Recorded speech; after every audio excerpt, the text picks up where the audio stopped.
Irrigation is the practice of applying water to crops additional to rainfall. Irrigated agriculture has helped provide food supplies in areas which would otherwise not carry sufficient yields or cater to specific plants. Water in irrigation is commonly sourced from freshwater sources, which are groundwater aquifers and surface water bodies, such as rivers, lakes, springs, and reservoirs. Around 1.2 billion people already live in areas where water is physically scarce. When over-abstraction of water occurs, the rapid decrease in the amount of water affects the physical and chemical characteristics of water bodies and has severe effects on animals and human beings. Unfortunately, irrigation is often needed in areas of hot climate, where water resources are scarce. There are three main approaches to increase the water use efficiency of irrigation.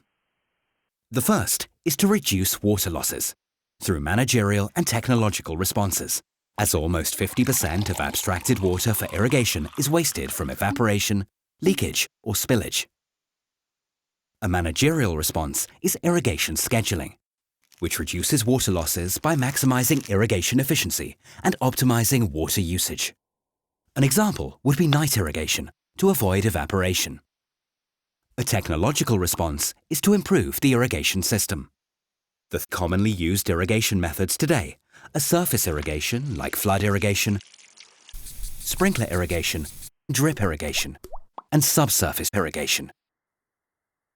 Flood irrigation, the traditional method, was found to produce excessive evaporation and cause soil salinization. Salinization is a form of land degradation due to the accumulation of salt left in soil by the evaporated water. Policies recommended shifting to drip irrigation or subsurface irrigation, the most water-efficient methods, as they directly apply water to the areas needed by the crop. Another response would be to improve the water-holding capacity of soils by increasing the amount of organic matter, by adding animal or plant material to the soil. With healthier soils, the water-holding capacity will improve and can support more plant growth and reduce the amount of irrigated water. Finally, crop selection plays an important role in water saving. Certain crops have the ability to take up water from deeper soil layers, like sorghum and sunflower. In Asia, some rice farmers now follow the method of SRI, or system of rice intensification, by using a different type of rice crop, which is more water efficient than the traditionally used one. Cotton, a water-intensive crop, is commonly grown in water-scarce areas, but should be grown in more suitable regions. Certain crops used for biofuel, such as sugarcane, are also wasteful of water and should be avoided in water-scarce areas. The second approach is to use other water sources. Rainwater harvesting is the practice of collecting and storing water from rainfall to be used later on.